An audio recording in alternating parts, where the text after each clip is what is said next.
Alrighty. Hey gang. Welcome back. Another episode of Zero Carb Journal. I think it's 14. Yeah, I think it's 14. Alright. Well, hey, it's Friday morning. It's, what is it? It's 8 o'clock here. Gonna be another gorgeous day, just like last week. And, yeah, I thought I'd get this done on Friday. I've had a busy week, and fortunately today I have a day off from going somewhere to work, so like I said, I thought I'd just get this done and out of my way so I can get outside and get to my chores. So let's see. I had a great week, you guys. Thanks again for all your comments. Sure am enjoying it. And I did just kind of throw that one up last week. And then the week got going and didn't get to do much else with this stuff. But I did see that you guys were interacting and commenting, and I sure appreciate it, and it makes me so happy to be reaching out and reaching you guys. So let's see. This week has been busy and good. It's been a great week. I've been feeling really good. Let's see. What can I tell you about food and energy and all that stuff? Seems like something happened at the end of last week after I talked to you guys last, but I don't recall what it is. Sorry, I'm a little scattered getting started this morning here. I'm going to get blown out by the sun, huh? I might have to change my settings. Well, whatever. We'll let it be bright and see how it goes. So anyways, this week was great, you guys. I had a really good week. I was back to wiring boats. Had a project to work on all week, so I was up early and doing my workouts and getting to work and staying there all day and coming home tired, actually, pretty beat up from climbing around in there and spending all day on my knees. But it felt great. Had a really positive attitude all week and really enjoyed hanging out with the boys and talking dude talk in the boats and just, blue collar work and swearing and getting bloody on my hands. And yeah, it was awesome. I felt really good to be back in there working hard and making a difference. So in terms of food, I pretty much just stayed on my beef. I did eat, actually, that's not exactly true. I ate quite a few eggs this week. My chickens are starting to lay again. I'm up to about 2 eggs a day. I've got 6-7 chickens out there, and they'll probably start coming up to about half dozen a day before too long here, so I'll have my eating cut out for me. But they've been doing great. I've been feeling great about them. They've been making me feel good, and enjoying them. I haven't eaten any fish this week, and mostly just been doing my ground beef and eggs. And gosh, it seems like I had something to tell you guys, but I don't remember what it was. Well, that's okay. It doesn't matter.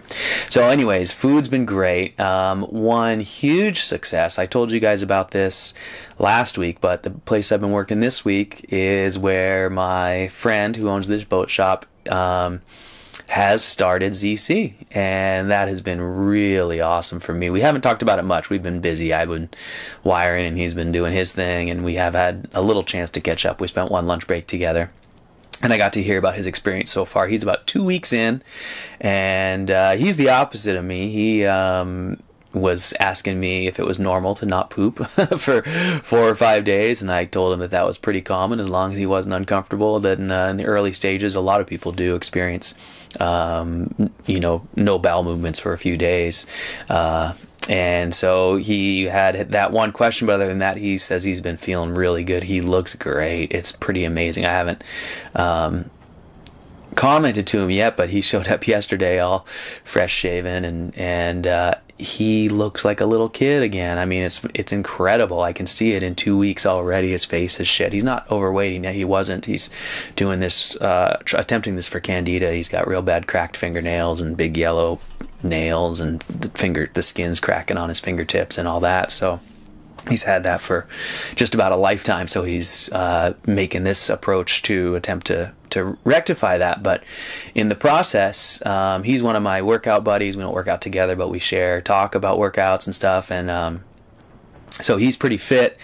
But seeing his change in just 2 weeks, 3 weeks, I guess, almost of zero carb, and seeing the changes in his face and his physique, I can just tell from the outside that he is looking great. And he says he's feeling good, and he's heading into the city this weekend with his wife to go do some recreating, and he was excited about going out to eat and stuff like that. So we had some conversations about that. But that's been great for me, you guys. A year ago when I started this, I was like, geez, if I ever get anyone, close to me to try this and improve their health, I'm just going to be ecstatic. And yeah, he's one of the ones, when I was talking about leading by example, he's one of the ones where I was referring to, because he kept saying, geez, you really seem to be doing okay on this deal. And so it's making me feel good, you guys. I really, like I said, I've hoped the best for him, for his sake, and also just really, hope that by sharing this, I can make a difference in people's lives for the better. So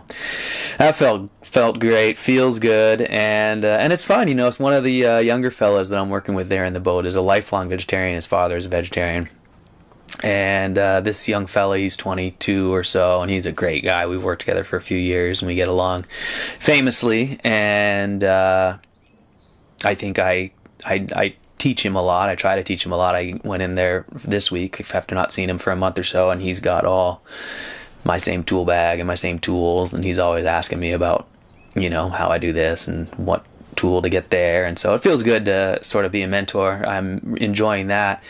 But, I try and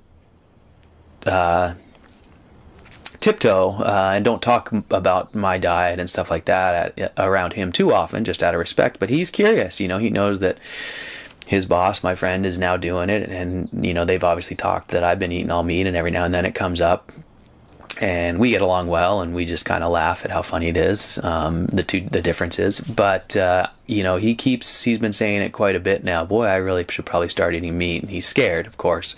He's never, ever, ever eaten meat. I mean, not ever once. So he's apprehensive, but he struggles with, I think, his body composition a little bit. He's mentioned to me in the past, he's like, yeah, I'm vegetarian, I've been vegetarian my whole life. And he goes, don't let him fool you. You can get fat on being a vegetarian. So, and he was talking about eating cereal in the old days for breakfast, now he'd just be starving. And, so he's aware.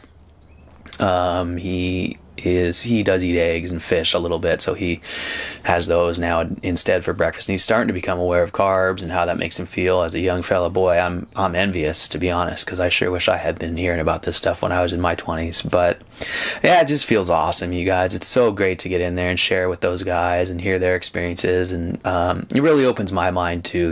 We get so caught up in our deal and one-sided, and just sit in there in the boat and work all day with these fellas and hear their experiences and know that we're on different paths or whatever, and everyone's doing pretty good. It makes, I don't know, it's been a good week. I've had a lot of positive social interaction, which is something that I don't get a lot of often in my life or during different times of the year.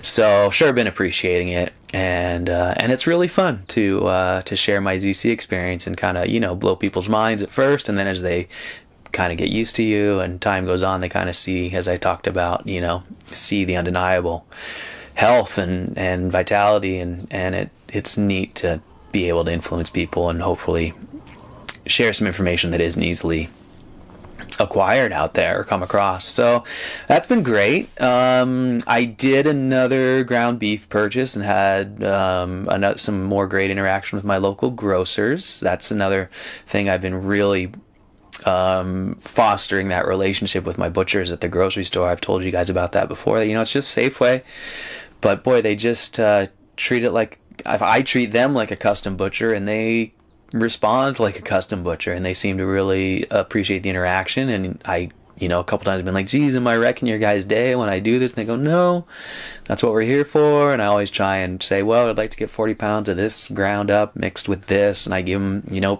pack it in a freezer pack, none of those styrofoam trays. And so I give them a bit of a specific order, and then I always say, gosh, you guys, I'm so sorry, I don't want to mess up your workload. I could pick it up tomorrow or the next day. And they always go, why don't you just come back in an hour? We'll have it done for you. And so that's been great. So I've been appreciating that. And one thing that's nice is I can go to, Safeway has an online survey where you can comment on the employees. And so I can go and do something nice for them as well. I can go to that survey and enter their names. They actually get, every time I do that, they get $5 shopping coupons. So if they get enough people to do that, they get their groceries paid for the month. So you can do it only every 15 days. So I do it twice a month for my butchers. A nice woman and a nice man at my local Safeway, and it's really great. So I sure appreciated that. That was really nice. And had some great conversations with some old friends. And that brings me to my travel plans, which are postponed again. And that's great. Oh, that's right. Last weekend I was supposed to, as you guys know, go with my buddy to San Diego and go surfing, and he postponed it to this weekend. And again, he called earlier this week and postponed it again till next April. But what I wanted to bring up about that was how awesome it was to stay home last weekend. Actually, it was like 60 degrees on Monday. And almost that warm on Sunday. That's warm here for this time of year. And so I was outside. I got a lot done. I got so far on my firewood projects. Feels really good to be building up my stacks for next year already. I really wish, my goal is to be 3 years ahead in firewood. That's really how I like to do it. But when I moved out of the place down there and came up here and built this place, I got behind and I still haven't caught back up. So hopefully this summer I'll end up getting, I don't know, 10 cords or 12 cords or something like that put up. That's kind of my goal this summer, is to just dig in and do firewood every spare minute I have and get to the point where I'm not having to work at it so hard anymore. Because once you get to that point where you're 3 years ahead, then all your wood is seasoned and you can sort of pick away at getting a year's worth of wood. In this little shack, it seems like I'm burning, it's hard to say because I've been adding to the siding and the insulation as time goes on continuously. So even just last week I was filling in some cracks and gaps. So it's getting better all the time. The house isn't done. I still have a lot of siding to do inside. I think I'm going to do a little video where I show you around in here. It's only about 12 feet by 16 feet in any direction, but so there's not much to show, but I'd like to show you guys around a little bit. But the top part is still just bare insulation covered with some sheets, some cloth stapled up to it. I don't have siding or interior finish paneling up yet because I'm waiting for another load from my neighbor's mill. So, and I've been hearing that run when the sun's out. I can hear it when he starts up the motor I gave him for the mill. So I know he's over there milling cedar, and he made a new YouTube video as well, and he showed some stacks of cedar and mentioned that some of it was for his buddy, which is me. So I know I got a stack of cedar over there coming. So I'm hoping to get the inside of the shack finished out this summer, perhaps. We'll see. But at any rate, it's getting warmer and warmer in here as time goes on, and currently I'm burning through, I don't know, it looks like I went through maybe about 3 cords this year, so hopefully it'll be less next year. And anyways, just kind of working through my firewood process and getting my stacks built up and hoping to use less and getting myself into that sort of self-sustainable, position where I'm just cruising. Like I keep talking about, trying to get sustainable income and get my food supply with my animals all situated, and my heat and water, just get it all figured out to where I'm not having to work so hard at it all the time, because I've been working at it hard for a while now. So that's been pretty cool. That's what I got on deck, is some firewood. I'm really, it's warming up now, so I'm going to start getting some new grass here, and going to change my focus to my livestock operation a little bit. Got to go down there, and I actually think I need to rope my bull, which is kind of intimidating. I haven't really done that, but he's got some wire wrapped around his foot. I've told you guys, I think a few times, that he's a hurdler. He'll just jump over the fences and go through all my fences. He just pushes, and he doesn't care about the wire, but he got some wrapped around his foot. Looks like it's starting to really irritate him, so I got to get that off of there. And so that's on this weekend's list, so we'll see how that goes. But at any rate, I'm focusing on my livestock production. I'm hoping that my 2 heifers are about to have calves. I can see udders, so it looks like they're starting to bag up, although it's been a long time coming. But it's about the right time for this to be happening, so I think I'm just getting excited. And my 2 ewes as well, I'm hoping are going to lamb soon. We'll see if that happens. My rams were all killed by cougar last spring, so if they don't lamb, then I'm going to have to go probably find some new stock and bring a new ram in, but we'll see how it goes. But I'm really looking to build that part of my operation, the livestock, so that I can get off this store meat that's really bothering me. But anyways, we'll see how that goes. But yeah, that's my current sort of spring and weekend thoughts, is firewood and livestock and fencing. And normally, this time of year I'd be planting and sowing and seeding and digging, and it is so cool, you guys. It's funny to say that it's cool to not be doing that, but it feels great to not be doing that. I mean, that is something I'm so passionate about. I love that activity. I love being out in the garden, outside in the soil. But it's nice to have mental space and time for other interests. So as odd as it is for me to not be able to participate, or not, be participating in one of my lifelong passions, it's nice. It's a nice change. I'm absolutely okay with it. I have spent my life being incredibly passionate, incredibly involved, and maybe even obsessed with, my passions all my life, whether it was snowboarding or skateboarding or surfing or playing guitar and music or gardening, sustainable living, any of those things that I've just embraced, made a part of my identity, identified with. Those are things that I've really built myself around, and now I find I don't do a lot of those very often. I don't snowboard very much. I'm far from the mountains these days, and it's difficult for me to, justify spending the money to get over there on a regular basis. I used to do it hundreds of days a year, so to go one day a year is sort of not very satisfying. I just sort of remind myself how sore I am. It takes a while to get into shape to do it and stuff. So I just choose kind of not to go. I mean, I would like to go one day or 2 days, but it isn't really in the cards for me right now. But at any rate, so I don't do those things very often. I did go surfing a couple weeks ago, but I go very rarely, when I used to just go all the time. And, like I say, and I don't garden, but it's nice, to say, yeah, I've done those things. I know how to do those things. Those are a big part of me, and they always will be who I am. I don't need to do them, all the time. I don't need to practice anymore. I can learn new things and gain new skills and have new passions. So that's been pretty neat. So I've been doing livestock for a decade or so, or more now, I guess, but I still feel like I have a lot to learn there. So I'm focusing there. I definitely could put more energy into fencing, although it requires financial inputs as well, but energy goes a long way.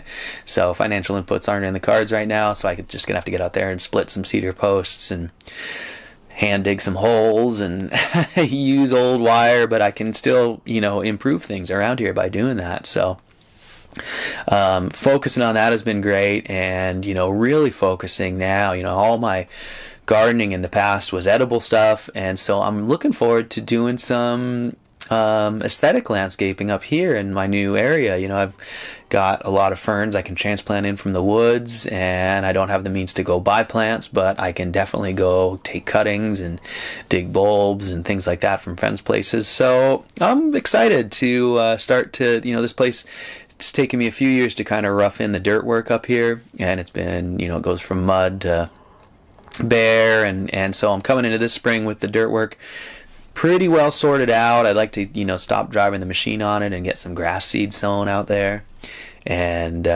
some cover crops and stuff like that. And once it kind of stabilizes, I think I'll be in a good position to start scratching the top off and making some beds and putting in, figuring out the layout of my long-term landscaping and the flow around the parts of the property up here. So yeah, those are things that I'm really excited about and looking forward to, as well as, like I said, spending some time on upgrading the shack. If I do financially get ahead, I'm really hoping to build a little loft in here and expand my space a little bit. I've got a few things left in the big house down below I'd like to bring up, and then I'll be all the way out of there. So all part of my process of simplifying and downsizing and getting myself into this small space. I'd like to get in here entirely, and then I could just be done with cleaning out down there, which has been a long process. So terms of zero carb, I don't have a lot of interesting stuff to share this week. I've just been kind of cruising along. I guess one thing that we could talk about, I did get a lot of comments from you guys as normal this week, and appreciate all those, and I love hearing from you guys. I haven't spent much time online because I've been waking up early, doing my workouts, going right to work, and wiring all day, and then I'm coming home, and it seems like there's enough emails to answer, and food to cook, and dogs to take care of, and I just haven't had almost any time to do any social media type stuff. So you guys have maybe noticed I've been absent quite a bit, but I did a little bit of reading. I noticed that Dr. Baker released his lab results, and everyone was talking about that. And I'll just give you my 2 cents, not on his results in general, but just on overall results for us. And I've said it before, and I'll say it again. I don't think that we know, for the most part, what healthy numbers look like for us. So one of the biggest issues, or not issues, but and not surprises, but one of the things that I noticed that came up a lot in conversation, it looked like, was that Dr. Baker had high fasting blood glucose and rather high HbA1c.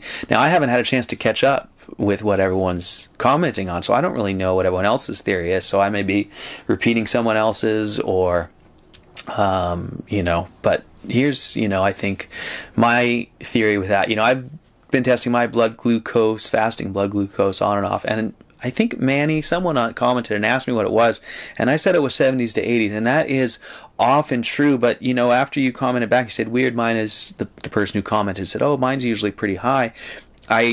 You corrected me. I have tested mine a few times in the morning, like right now, if I were to test it, and it was high, 90, 91 or 2.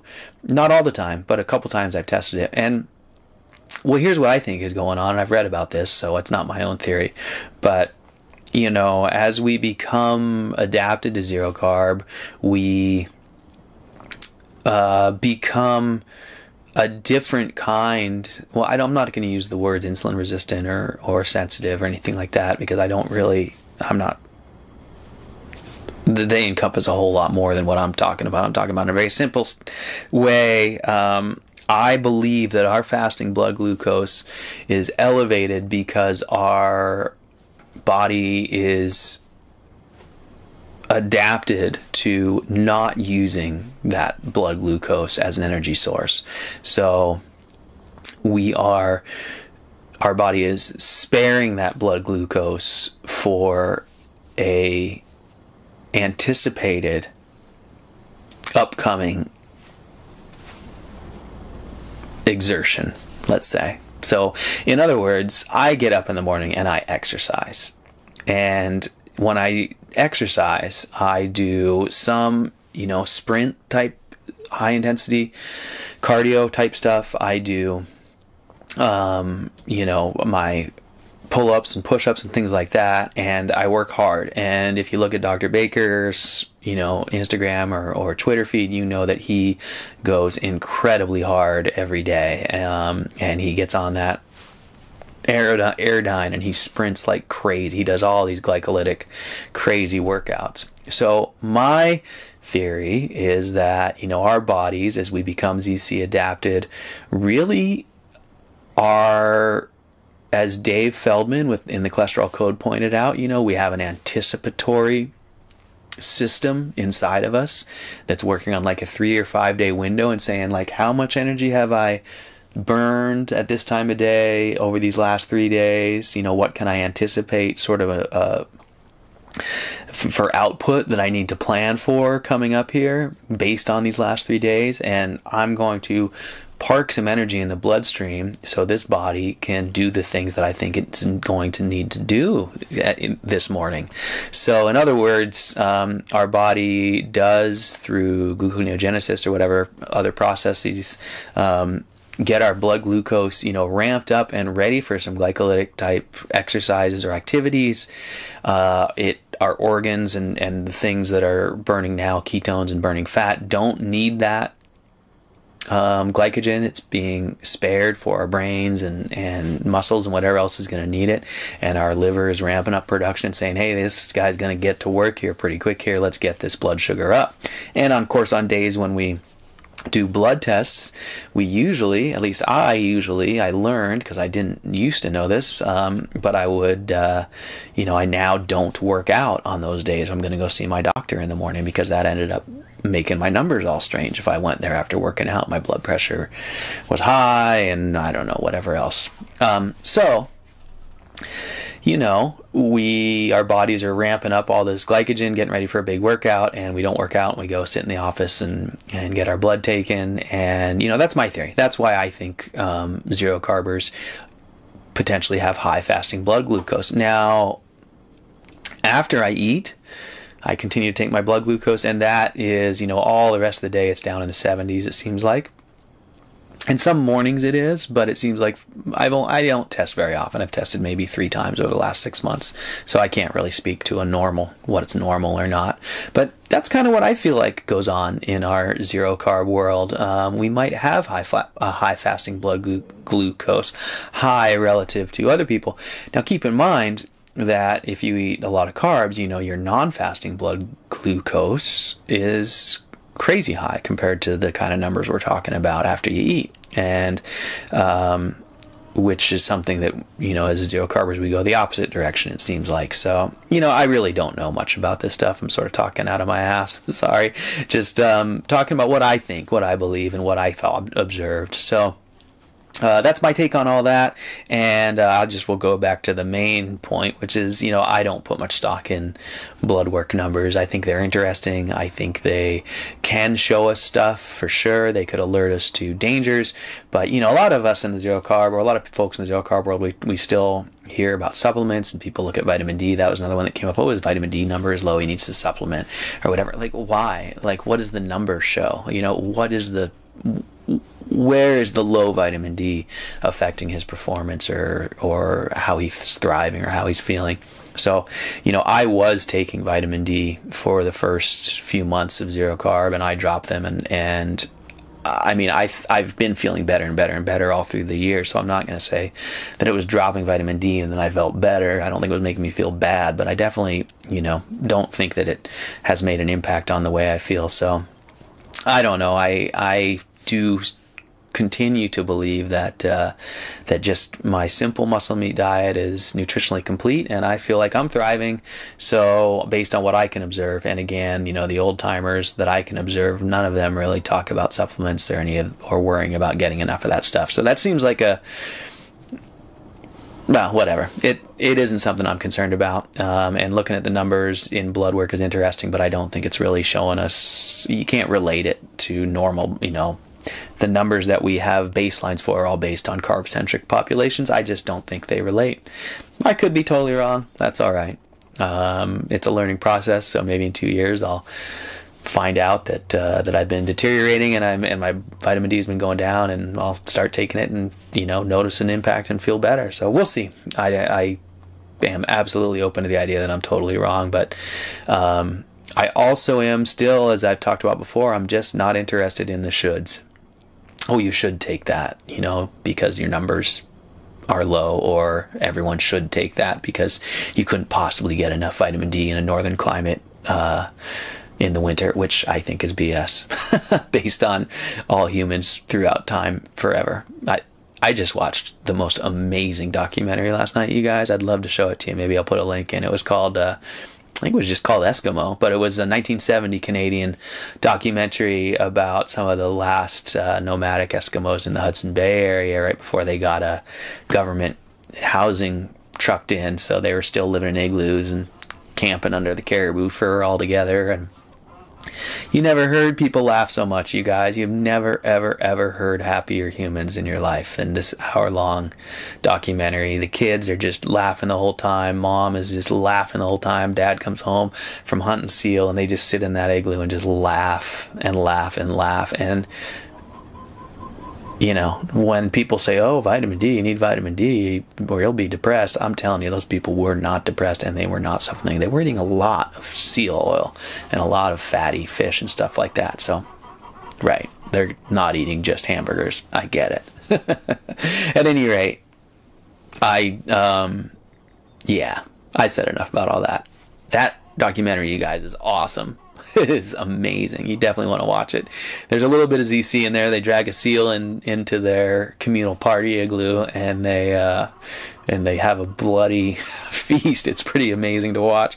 Really cool video. Really amazing, inspiring people. Their spirit is just something to strive for. So, at any rate, that's my zero carb journal for this week. I think, you guys, I think I'm gonna cut it off there. Now, I'm really hoping, I was so busy this week, I didn't even get a chance to play with my video stuff on my computer that I was enjoying last week, so you'll see the same intro this week. But I'm really hoping this week that if I wrap up, I'm back to work next week on Monday, but I think I'll wrap that boat up in the first couple days of the week, and we'll see how the rest of the week goes. I might have some other work at another customer's shop, but if I get some days, it's time. I'm going to start trying to make some little video vignettes and showing you guys some other parts of my life and little glimpses. I hear the chickens out there. I'd like to show you guys my chicken operation and, you know, the outside of the shack and all that. So we'll see how that goes. I'd like to get to that. That's one of my goals. I still need to actually get to my other video channel and